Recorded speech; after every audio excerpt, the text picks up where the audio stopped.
Est-ce que vous allez bien? Amen. Alléluia. Vous pouvez prendre place. En tout cas, je remercie le Seigneur pour l'opportunité qu'il me donne ce matin d'apporter la parole, de prêcher aujourd'hui. C'est une responsabilité. C'est une grande responsabilité de venir devant et d'apporter le message.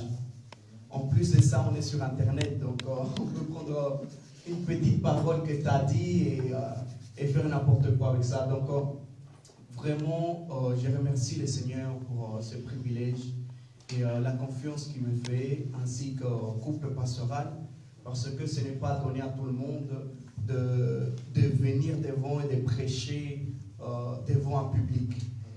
Je suis vraiment reconnaissant. Dieu est en train de nous parler, même à travers du témoignage. Nous voyons que nous devons faire confiance à Dieu dans les plus petits détails de notre vie. Dans les plus petits détails, nous devons faire confiance à notre Dieu. Alléluia, à notre Seigneur. C'est-à-dire que Dieu a envoyé une machine pour dégager la route. C'est là que nous devons comprendre que nous devons être attentifs pour savoir quand est-ce que Dieu est en train de nous parler. Pour savoir si c'est Dieu réellement qui est en train de nous parler. Ce que Dieu nous fait comprendre à travers de ce témoignage, c'est que ne crains pas, je suis avec toi en fait. Ne crains pas. Ce qui t'empêche d'avancer, je vais le dégager. Ce qui t'empêche d'avancer, je vais faire une route pour toi pour que tu puisses avancer. Peut-être c'était impossible pour ma maman d'aller jusqu'à là-bas et puis revenir. Mais ce qui est impossible pour nous est possible pour notre Dieu. Amen. Amen. Est possible pour notre Dieu. Amen. Ce que nous n'arrivons pas à faire avec Dieu, nous pouvons le faire. Amen. Le thème de ce message, du message que Dieu m'a donné, c'est la confiance d'un inébranlable. Amen. La confiance d'un inébranlable. Alléluia. Alléluia. Notre confiance, la confiance que nous devons avoir. Alléluia. La confiance en fait d'un inébranlable se trouve en Dieu.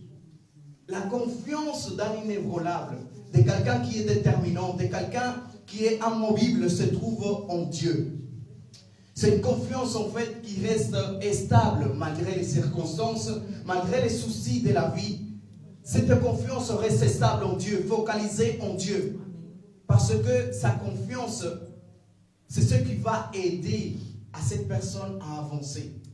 C'est vrai que nous, en tant qu'être humain, nous devons avoir confiance en nous, confiance à notre frère, confiance, mais notre totale confiance se trouve en Dieu. Amen. Alléluia. Amen. C'est-à-dire que c'est une confiance qui continue à croire, malgré que nous ne voyons pas Dieu en train de faire. Mais physiquement, nos yeux physiques ne voient pas Dieu faire.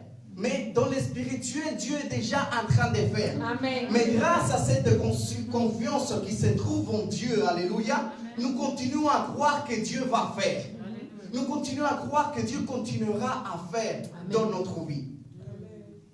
Avant d'avancer, j'aimerais bien dire que le message, le but de ce message, c'est que nous puissions faire vraiment confiance à notre Dieu, Amen. À notre Seigneur. Alléluia. Nous avons cru en lui, ce n'est pas pour rien, c'est pour lui faire confiance. Amen. Nous avons cru en lui, c'est pour que notre confiance soit déterminante. Amen. Je crois en mon Dieu. Amen. C'est vrai, je suis en train de passer par des épreuves, par des moments difficiles, par des situations que je peux arrêter ma vie d'un moment à un autre, mais j'ai confiance en mon Dieu. Alléluia. C'est ça le message, c'est ça le but en fait du message que je vais apporter ce soir.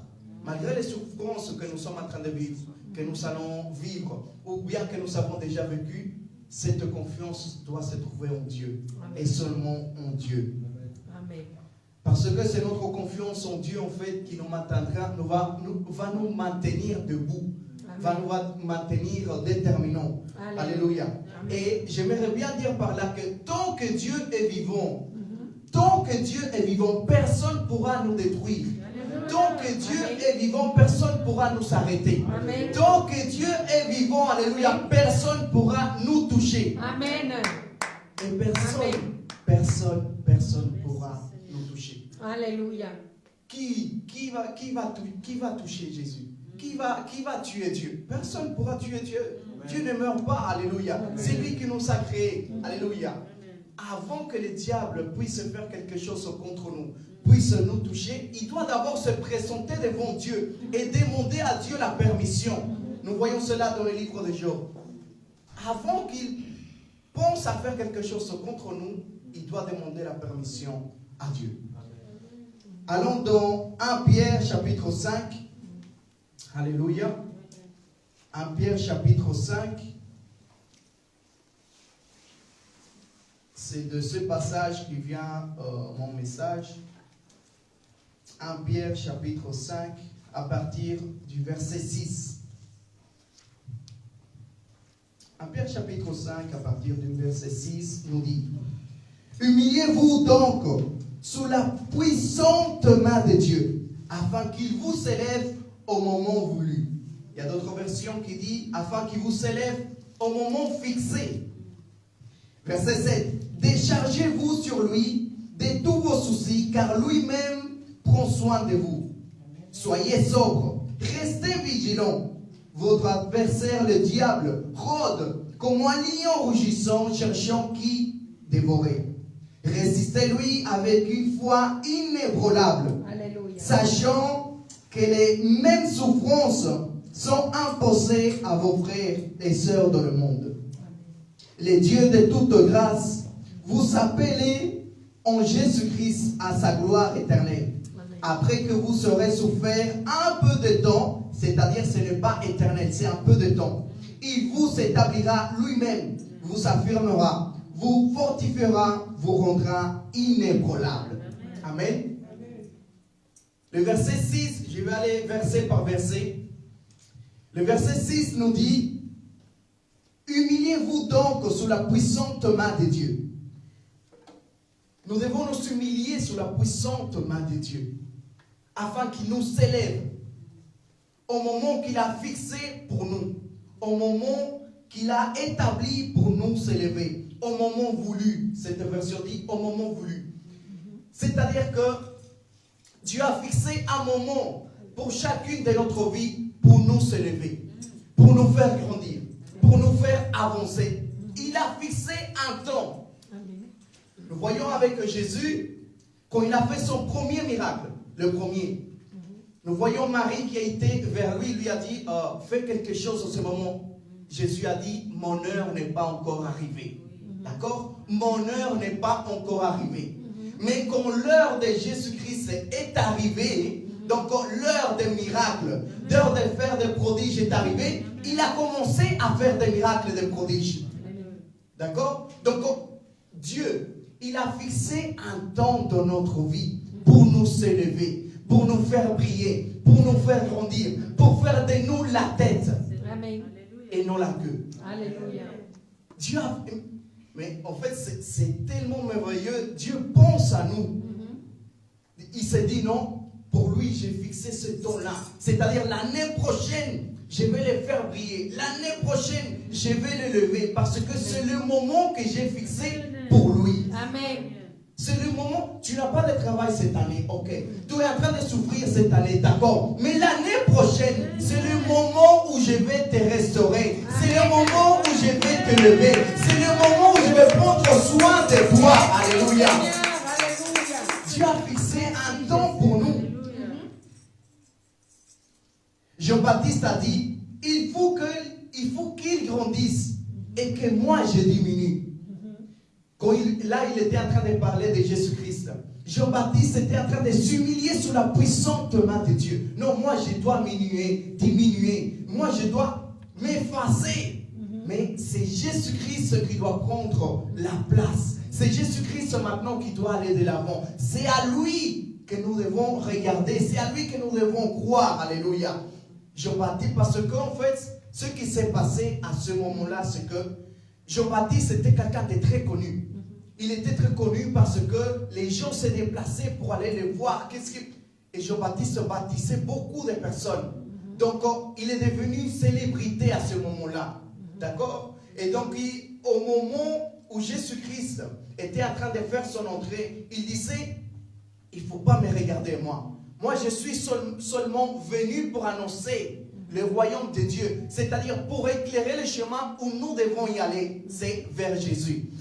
Jean-Baptiste était la personne qui est venue prêcher pour conduire les personnes vers Jésus-Christ. Mais maintenant, Jean-Baptiste a dit, mon temps maintenant s'est arrêté. Regardons Jésus-Christ. Regardons vers lui. Moi, je dois diminuer, mais Jésus-Christ doit grandir. Amen. Alléluia. J'ai pris que Jésus puisse grandir dans Amen. Chacune de nos vies. Amen. Que Jésus-Christ puisse prendre la place de notre vie. Alléluia. C'est Jésus qui doit grandir en nous. Alléluia. Mais ces versets-là aussi, le verset 6, quand il nous dit, humiliez-vous donc sous la puissante main de Dieu, fait allusion à l'Ancien Testament. D'accord? Fait allusion à l'Ancien Testament parce que pour que Dieu délivre Israël de ses ennemis, Israël devait s'humilier. C'est-à-dire Israël devait demander pardon à Dieu. Israël devait se repentir pour que Dieu puisse les délivrer de ses ennemis. Parce qu'à chaque fois que Dieu envoyait ses prophètes pour dire à Israël, détournez-vous du mal, venez à moi, obéissez à ma parole. Israël continuait à adorer des faux dieux, d'accord? Israël continuait à faire ce qu'il voulait. Et donc Dieu les laissait. Et maintenant ils sont tombés en captivité. Ils ont été en Égypte. Mais maintenant Dieu dit, si tu veux que moi je te libère, il faut que tu t'humilies, d'accord? Il faut que maintenant tu te repentisses. Donc humilie-toi. Et moi maintenant je vais agir. La main de Dieu maintenant est tombée sur Israël. Dieu a délivré Israël au moment où ils sont demandé pardon à Dieu. D'accord? Amen. Donc c'est là que maintenant Dieu commence à élever Israël, commence à faire grandir Israël, commence à donner la victoire à Israël.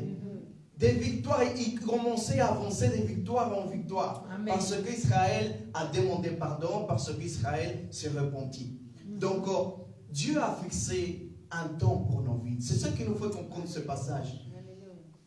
Au moment où nous allons nous humilier, au moment où nous allons reconnaître qu'il n'y a que Dieu, Dieu va commencer à nous élever. Dieu va commencer à nous faire avancer parce qu'il a fixé un temps pour notre vie. Amen. Verset 7, c'est très intéressant. Il nous dit, déchargez-vous sur lui de tous vos soucis, car lui-même prend soin de vous. Amen. C'est-à-dire, quand on vient à Jésus-Christ, on ne doit pas seulement lui donner une partie de notre charge. On ne vient pas négocier avec Dieu en disant, moi je prends cette partie, moi je m'occupe de ça, et toi tu t'occupes de ça. Non, il nous dit, déchargez-vous sur lui de tous vos soucis. Alléluia. Tous. Déchargez-vous sur Jésus-Christ. Alléluia. Et maintenant, c'est à ce moment-là que nous décidons de décharger tous nos soucis sur Jésus. Il va prendre soin de nous. Amen. Alléluia. Dieu va prendre soin de nous. Il va s'occuper de nous. Il va faire l'homme et la femme qu'il a prévu de faire avec nous. Alléluia.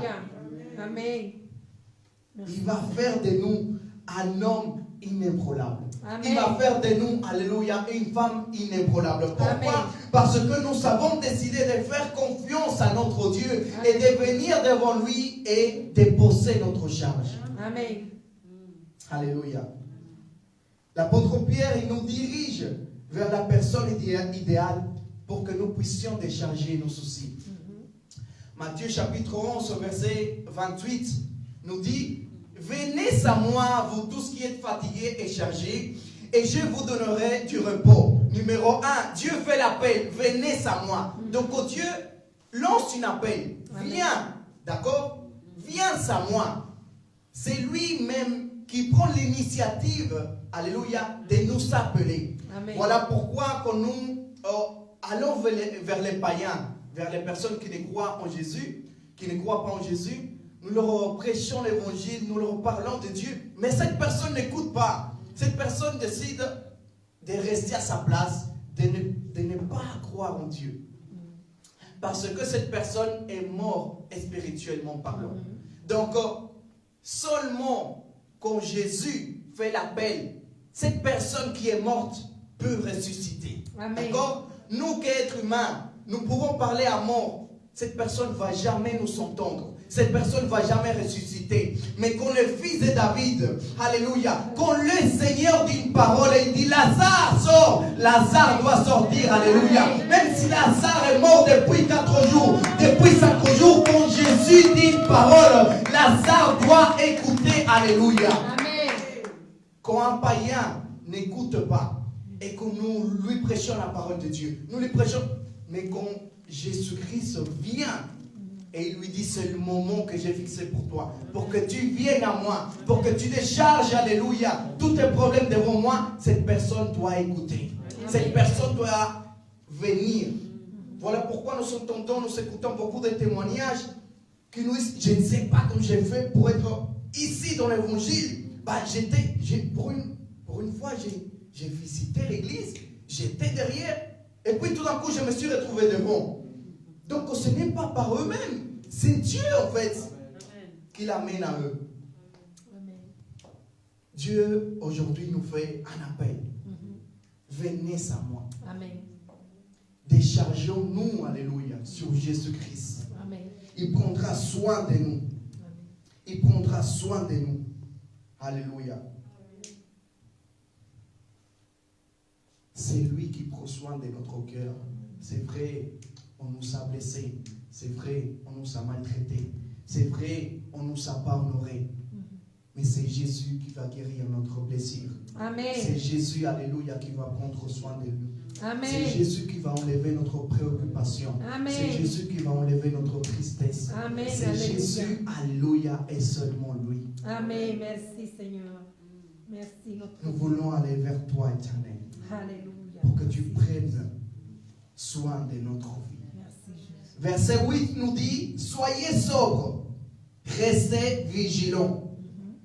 Et puis, il y a 2 points, c'est très intéressant. Pourquoi est-ce que nous devons rester sobres et vigilants? 2 points, c'est-à-dire, parce que votre adversaire, le diable, rôde comme un lion rougissant, cherchant qui dévorer.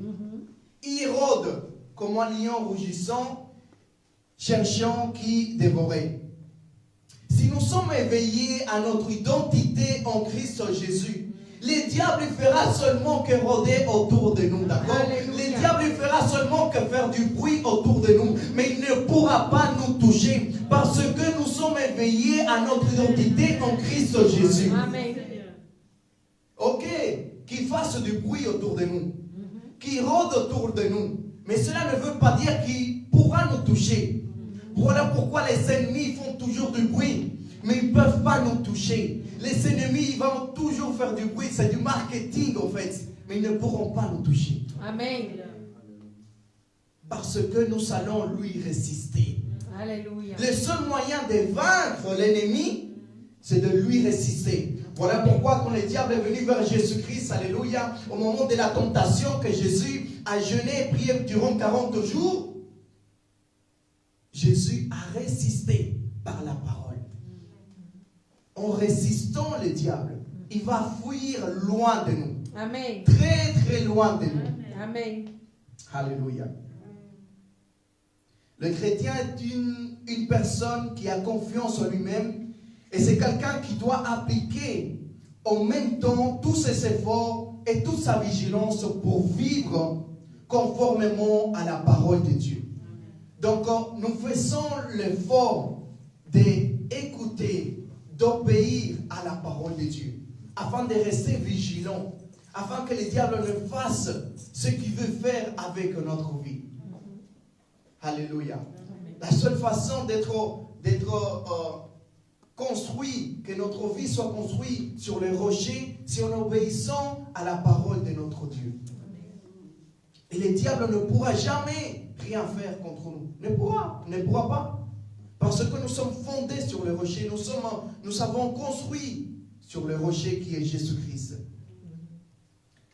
J'aimerais bien dire que le diable, comme tout agresseur ou bien comme tout attaquant, finit par se retirer lorsque l'enfant de Dieu résiste courageusement avec la puissance de l'évangile. Donc nous croyons, alléluia, à l'évangile que Jésus-Christ est venu annoncer. À l'évangile que Jésus est venu nous prêcher, le diable va finir par se retirer. Parce que nous allons lui résister pour toujours. Comme le diable voit, et il vient attaquer, mais il voit que nous restons fermes, que nous continuons à croire en Dieu, que nous continuons, alléluia, à obéir à la parole de Dieu, à croire en ce que Dieu dit, il va finir par se retirer, parce qu'il va dire, je ne peux pas les détruire, je n'arrive pas à les toucher, même alléluia, en rôdant autour de lui, en rugissant autour de lui, je ne pourrai pas lui faire peur. Parce que cette personne croit en l'évangile. Cette personne a confiance en l'évangile. Nous devons croire à cet évangile qui transforme, à cet évangile qui change de vie. Alléluia. Les lions s'attaquent aux animaux qui sont malades, jeunes et solitaires. D'accord? Parce que si nous sommes malades, le lion vient, il va nous attraper vite fait, d'accord? Si nous sommes jeunes, le lion va nous attraper. Pourquoi? Parce que nous n'avons pas assez d'expérience. Ok? Et si nous sommes solitaires et le lion nous attrape, il n'y a personne qui peut nous aider parce que nous sommes seuls. Mais si nous croyons en Dieu, alléluia, c'est-à-dire que nous ne sommes jamais seuls. Le diable viendra pour nous toucher, mais il ne pourra pas. Amen. Parce que nous ne sommes pas seuls. Alléluia. Et avec Jésus, nous ne sommes jamais malades. D'accord? Et spirituellement, nous sommes toujours en victoire. Amen. Merci. Le diable choisit des personnes qui ne se doutent de rien. Non, le diable ne va jamais me toucher. Le diable, non. Nous devons croire. Et c'est vrai, il y a les forces de l'ennemi qui sont autour. Mais nous devons croire plus en Dieu que le diable. D'accord? Nous devons croire plus en la parole de Dieu que ce que le diable est en train d'annoncer, que ce que le diable est en train de dire. Amen. L'évangile, c'est une puissance. Amen. Pierre nous avertit que Satan peut nous piéger lorsque nous sommes confrontés à la souffrance ou à la persécution. Se sentir seul, faible, abandonné, éloigné des autres croyants, préoccupés par nos problèmes au point d'oublier de faire attention aux dangers, c'est le moment où nous sommes particulièrement vulnérables aux attaques de Satan. C'est-à-dire que quand nous sommes en train de souffrir, quand nous sommes en train de passer par des souffrances, nous décidons par nous-mêmes de rester seuls. Nous décidons par nous-mêmes de ne recevoir aucune aide. D'accord? Et c'est là que le diable vient nous attaquer. C'est là que le diable peut nous toucher. Parce que nous lui laissons la place pour qu'il vienne nous toucher. Quand nous sommes dans la souffrance, quand nous sommes dans la persécution, quand nous sommes dans la faiblesse, laissons aussi nous aider par nos frères et nos sœurs. Laissons nous aider par les chrétiens. Ici, il y a des diacres. Ici, il y a des personnes qui sont préparées, qualifiées pour nous réconforter, pour nous aider, pour nous dire des paroles encourageantes. D'ailleurs, nous nous appelons Église Parole de Vie. Donc, les diacres qui sont ici, c'est des personnes qualifiées, c'est des personnes préparées pour encourager les autres. Si nous sommes en train de passer par des moments compliqués, appelons le pasteur, appelons les diacres. Ils sont là pour déclarer une parole sur notre vie, pour nous aider à avancer. Si nous sommes faibles, il y a un diacre qui peut nous aider. Il y a un diacre qui peut nous relever. Alléluia. Le diacre Michel, c'est quelqu'un qui, quand on l'écoute, c'est quelqu'un qui est doux en fait. Même quand il prêche, même la diaconesse Nadine, quand elle prêche, c'est quelqu'un qui en fait, elle est douce quand elle prêche. C'est comme si elle prend soin de toi quand elle prêche, quand elle te parle. Allons vers ces personnes-là qui peuvent nous aider. Alléluia. C'est des piliers dans cette église. C'est des piliers que Dieu a choisis, que Dieu a préparés, que Dieu a fortifiés. des personnes qui peuvent nous aider. Le verset 9 nous dit, résistez-lui avec une foi inébranlable, sachant que les mêmes souffrances sont imposées à vos frères et sœurs dans le monde. Ayons confiance, alléluia, en notre Dieu. La confiance d'un inébranlable, alléluia. Amen. La confiance d'un inébranlable se trouve en Dieu. C'est une confiance, alléluia, qui est déterminante. C'est une confiance, alléluia, qui reste focalisée sur Dieu. Amen. Une confiance qui reste focalisée sur Dieu. Alléluia. Résistez-lui avec une foi inébranlable. Amen. Si notre foi est inébranlable, le diable ne pourra pas nous détruire. Il ne pourra pas nous détruire. Le diable rôde comme un lion rougissant.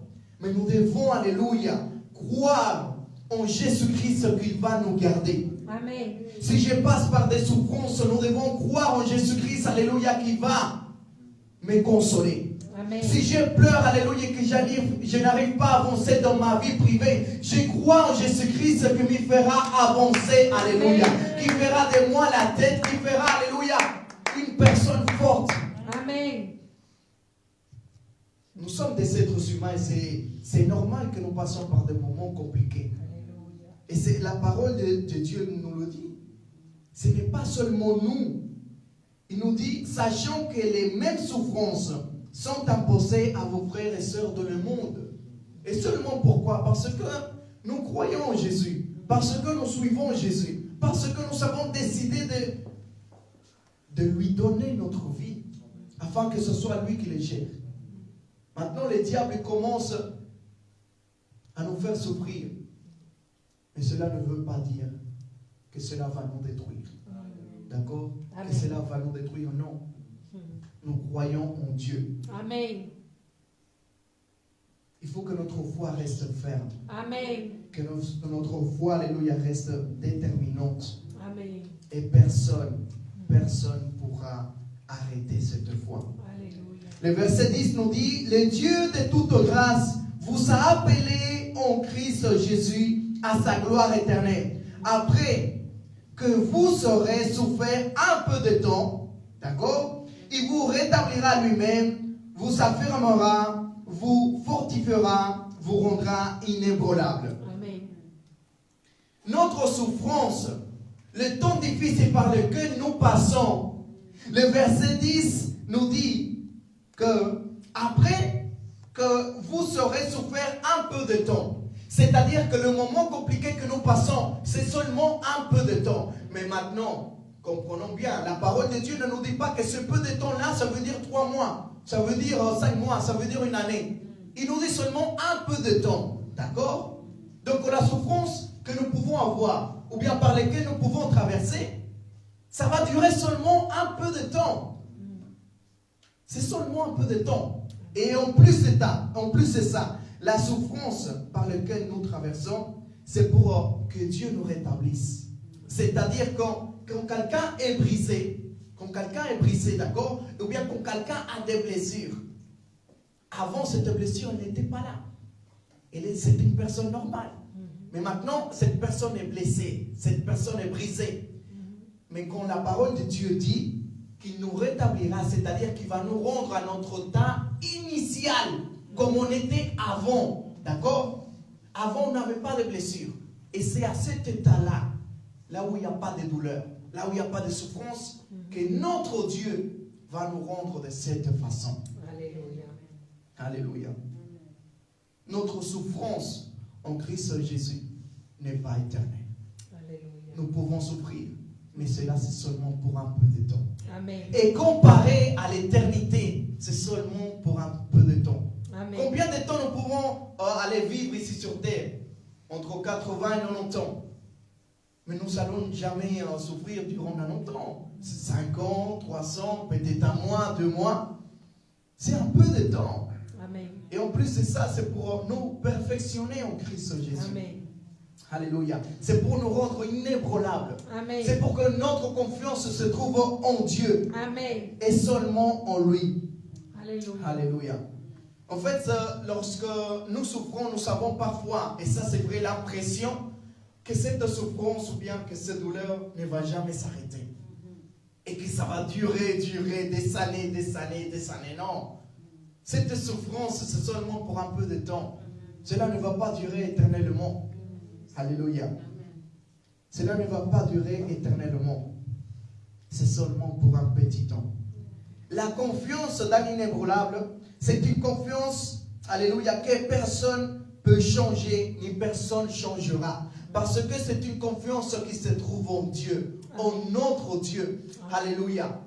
C'est une confiance qui se trouve en Dieu. C'est lui qui peut faire. Alléluia. C'est lui qui peut faire. Alléluia. Même si je n'arrive pas à marcher sur la mer, nous voyons Pierre, alléluia, qui a dit au Seigneur, est-ce que je peux aller vers toi? Il a dit oui, viens. Il a marché, mais il était en train de s'enfoncer. Mais Dieu l'a aidé. Alléluia. Parce que sa confiance, notre confiance doit se retrouver en Dieu. C'est seulement parce qu'il a douté qu'il a commencé à s'enfoncer. Seulement parce qu'il a douté. Parce qu'il voyait le vent qui soufflait très fort. Il entendait du bruit très fort à ce moment-là. C'est-à-dire, on peut comprendre comme si c'est le diable qui est en train de rôder autour de nous, qui est en train de faire du bruit autour de nous. Et c'est là que nous doutons. Et c'est là que nous commençons à nous enfoncer. Mais c'est à ce moment-là aussi que Jésus-Christ vient et nous prend par la main et nous relève. Alléluia. En allant vers Jésus-Christ, Pierre s'est enfoncé, mais en revenant, il était en train de marcher sur la mer. Alléluia. Parce qu'il a confié en Jésus-Christ. Amen. Alléluia. Si nous confions en Dieu, nous allons marcher sur la mer. Alléluia. Parce que c'est vrai. Nous parlons tout le temps qu'il s'est enfoncé au moment où il allait vers Jésus. Mais en revenant, comment il est venu? Posons-nous la question. Quand il est revenu vers la barque, il a marché sur la mer en fait. Amen. C'est Jésus qui le tenait par la main. Il a marché sur la mer. Notre confiance est une confiance qui se trouve sur des solides fondations. Sur des solides fondations, sur Jésus-Christ, alléluia. C'est une confiance qui est établie en Christ Jésus. Cette préoccupation que j'ai, je sais que Dieu va m'aider, alléluia. Cette tristesse que j'ai, je sais que Dieu va enlever cette tristesse. Cette angoisse que j'ai en moi, je sais que Dieu va enlever cette angoisse. C'est la confiance en Dieu, alléluia. C'est la confiance dans l'inébranlable. C'est la confiance d'un déterminant. C'est la confiance d'un enfant, d'une fille de Dieu. C'est une confiance qui est établie sur des solides fondations. Nous voyons les païens, et je ne sais pas comment les païens peuvent se permettre d'avoir une confiance en eux et de faire des prêts de 200 000, de 300 000, et eux, ils ont confiance en eux-mêmes qu'ils vont arriver à payer cette dette d'ici 15 ans, d'ici 20 ans. Alors que rien leur garantit qu'ils vont arriver à payer cette dette. En plus forte raison, nous, qui avons Jésus-Christ, d'accord? Nous, qui avons le Seigneur des Seigneurs, nous qui avons le Dieu des dieux, nous qui avons le Roi des rois, nous devons nous pas croire en Dieu, alléluia, qui va nous aider à sortir de cette souffrance, qui va nous aider à accomplir nos projets, qui va nous aider, alléluia, à arriver là où nous devons arriver. Eux, ils n'ont pas de garantie. Nous avons la garantie en Jésus-Christ qui va nous aider. Une totale garantie qui va nous aider à avancer. À plus forte raison, nous devons croire en lui. Parce que c'est lui notre garantie, c'est lui notre soutien. C'est lui qui me soutient dans les moments les plus compliqués. Je lève les yeux vers les montagnes.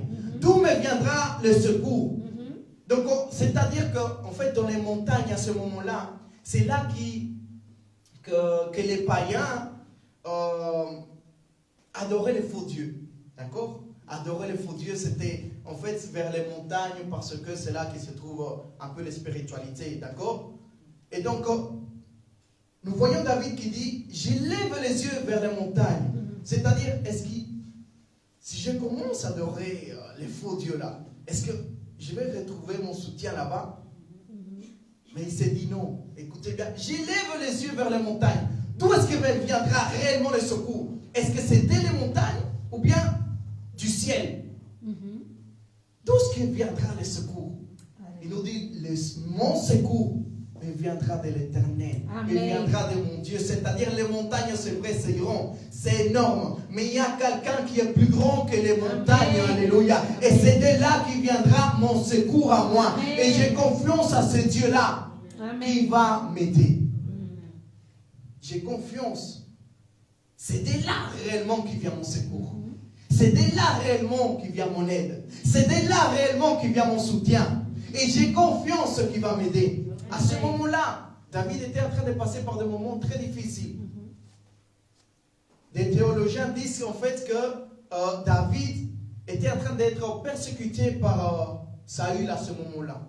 Il était en train de courir, en train de chercher de l'aide dans les montagnes et tout ça. Alors il s'est posé une question. D'où est-ce qu'il me viendra réellement le secours? C'est de Dieu. Alléluia. C'est en Dieu que nous devons nous établir, que nous devons construire, que nous devons avancer. C'est en Dieu. C'est en lui que se trouve notre espérance. Alléluia. Amen. Notre espoir. Notre Dieu est puissant. Notre Dieu est très puissant. Notre confiance se trouve en Dieu et en lui seul, car c'est l'unique personne qui peut nous faire sortir de tous nos problèmes. C'est l'unique et seule personne qui peut nous sortir de tous nos soucis. C'est l'unique et seule personne qui peut nous aider. C'est Dieu. Nous avons tous des témoignages où on n'arrivait pas à avancer, on n'arrivait pas à changer notre vie. Mais c'est Dieu qui l'a fait. Amen. Si nous sommes ici, c'est parce que c'est Dieu qui nous a changés. Il n'y a que lui.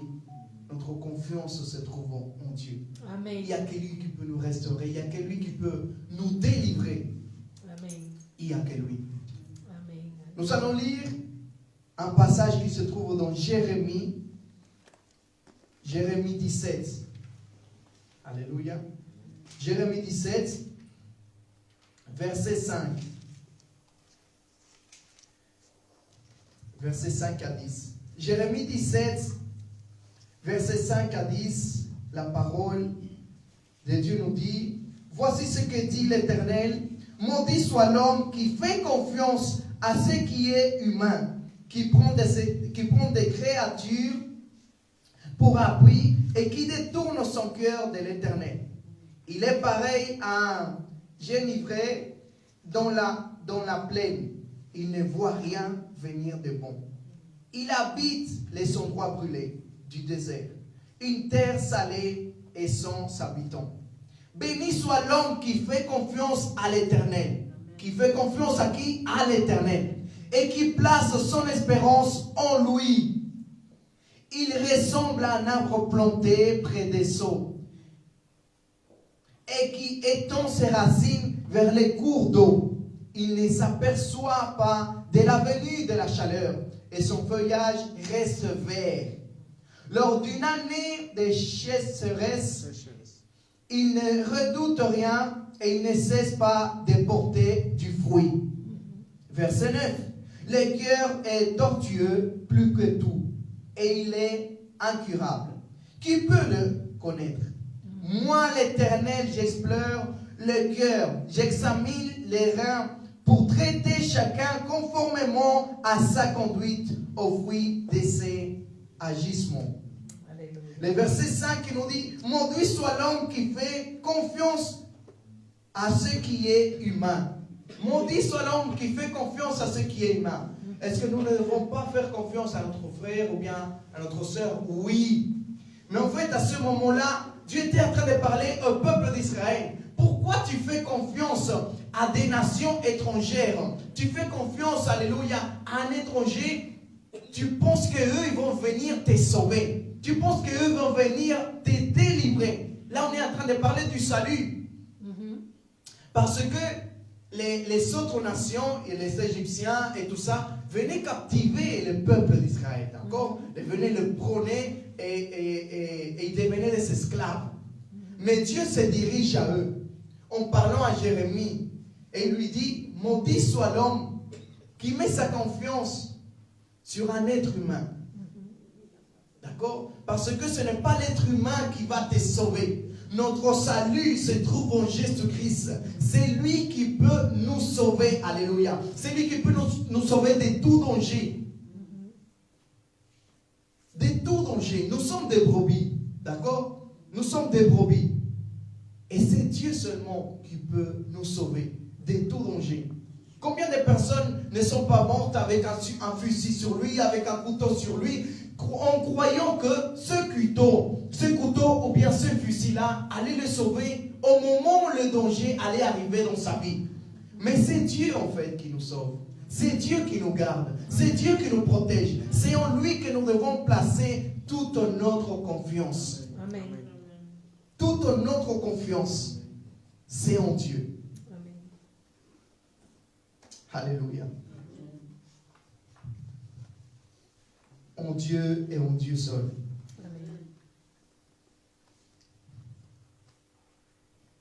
Mais maintenant, le verset 7 nous dit, béni soit l'homme qui fait confiance à l'Éternel et qui place son espérance en lui. Béni soit l'homme. Nous sommes des personnes bénies. Je dirais même, nous sommes des personnes très bénies parce que notre confiance se trouve en Dieu. Amen. Parce que notre confiance se trouve en l'Éternel. Amen. Parce que notre confiance se trouve en Jésus. Amen. Parce que notre confiance se trouve en notre Seigneur. Alléluia. Nous sommes bénis. Amen. La bénédiction du ciel est sur notre vie. Nous sommes des personnes bénies. Amen. Alléluia. Amen.